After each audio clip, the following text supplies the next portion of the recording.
Sports update from the BBC with Alistair Ross. And Usain Bolt says he regrets not being able to break the 19-second barrier in the 200 metres, as he confirmed he won't be competing at that distance at the World Athletics Championships.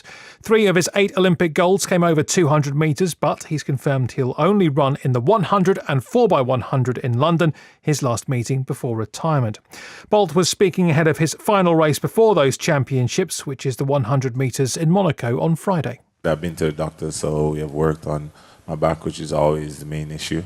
But there's all little things that we've worked on throughout the time I've seen him. So I should be fine. It's just all about execution now, going out there. I try not to worry too much about time, but as you said, it'd be good to dip on the 10 seconds. For me, I'm going out there to execute, but also to run as fast as possible. Isis Holt took the headlines again as the 16-year-old won her second sprint race at the World Para-Athletics Championships in London.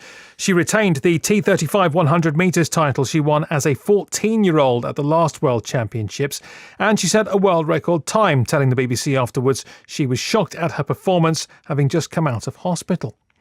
To football, where the Confederation of African Football has formally recommended major changes to the Africa Cup of Nations. The changes would see the tournament played in June, not January, and expand from 16 to 24 teams. But the idea of going from every 2 years to every 4 has been dropped. Liberia manager James Deba is delighted with the proposals.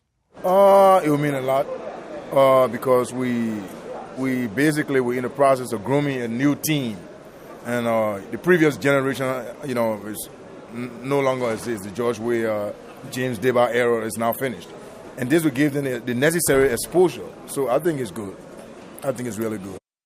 In the English Premier League, Chelsea have agreed terms with Real Madrid for the signing of striker Alvaro Morata. The fee's around $78 million. The 24-year-old will now discuss personal terms and have a medical.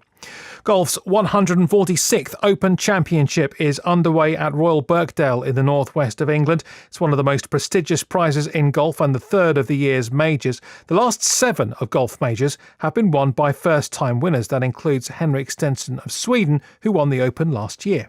I never felt like it was a big problem not having won one, even though I badly wanted to win one. But I never walked around feeling like, I'm one of those guys on that list that potentially are the best players not to have won a major. That I didn't really feel that burden. And it's more about putting yourself in contention again and trying to win a second one. That's pretty much what we're aiming for.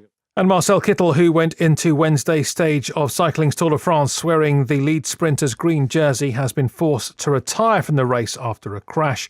Chris Froome still has the overall leader's yellow jersey. You can catch up with all the latest sports news and results on our website, bbc.com/sport. But that's all from this sports update from the BBC.